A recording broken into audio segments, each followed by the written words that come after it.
documentary. It ain't like it's just totally officially an interview or nothing like that. Yeah. But, you know, I did want to introduce you to my homeboy, Jazze. Tell you something, dog. This stuff right here might take y'all somewhere where, you know, to some real reality type shit, you know what I'm saying? Because, like, you know, I'm originally from Memphis, Tennessee, right? So, I was doing my thing, you know, of course, you know, my dad is James Alexander the Barkays, but everybody sees it like, you know, he had a silver spoon in his mouth, you know, he did this. But, you know, the Pops, you know, he had a house and he had his rules, you know what I'm saying? So he wanted to do it a certain way. I wanted to do it my way. So I stepped out on faith, you know what I'm saying, and my creativity and said, you know what I'm saying, hey, look, I want to do it my way. And it wasn't easy. It wasn't easy. I went hard. I'm kind of like the Charlie Murphy of the game, you know what I'm talking about? I wasn't trying to ride on my daddy's name, you know what I'm saying?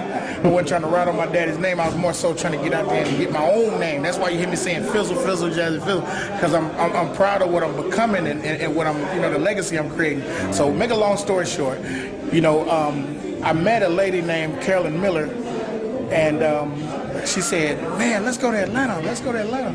So I'm like, man, we ain't got no money, you know what I'm saying? So I'm like, I went to my man, his name is Todd Day, big shouts out to Todd Day, you know what I'm saying, basketball player, y'all probably know him for the Milwaukee Bucks, you know, that's my dude, he's from Memphis, and I went to Todd Day, he was like always a big fan of me, like even before I was doing any of this, before y'all even knew me, before Tila and all of that, and he was like, man, you know, man, I want to get down with y'all, man, and just, you know, because I had a group called the Funkaholics. I want to get down with y'all, man, support what y'all trying to do.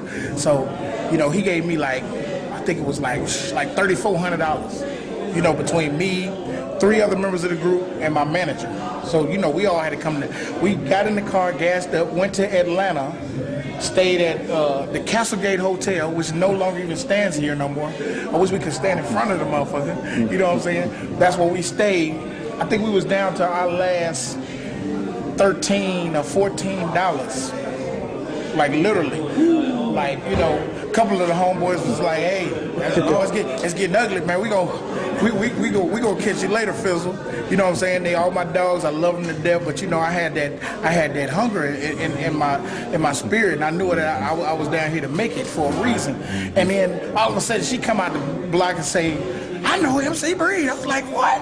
I'm like, you know MC Breed? I know if that nigga hit my shit, me and that nigga like cousins. I ain't never met the dude, nothing like that, never seen him in person, nothing like that. She was like, I had a cassette tape, you know what I'm saying? I had a cassette tape, I had some beats on it. So we get in the car and we go over to Breed spot. We go to Kayla Studios.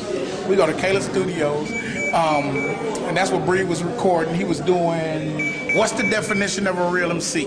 It was him, Jabri, it was Hurricane, man, bunch of cats in the studio. Them the main 3 right there. Those are the ingredients right there for this particular record. So we go in, and Carlos Glover was engineering. That's my dude too. So this is a funny ass story. So I walks in, you know, Breed doing his thing. He going in and out the studio doing his thing. He come in, you know, Calvin, hey, what's up? You know, introduces me, and he goes on about his business. He does his thing, and so he get time. Then he comes in and he said, all right, what you got? So I puts it in, you know, first beat played by, he's like, oh, pretty tight. Next beat came on. Second beat I played on the cassette now. Beat came by, I was like, whoa, like, you know, he was on that one. He was like, man, I think by the 3rd beat, he was loving it. He was like, man, stop the beat.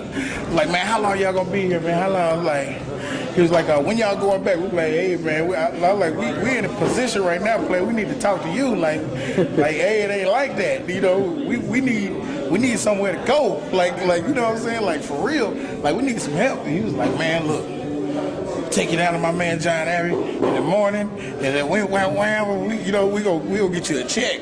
You know what I'm saying? We can get you a check. I'm working on my album. So timing is a mother, man. Like, make a long story short, we goes down, we get the check, man, and we've been, you know what I'm saying, kicking it ever since, man. I came and stayed at Breed House, man. He opened up his home to me, you know what I'm saying?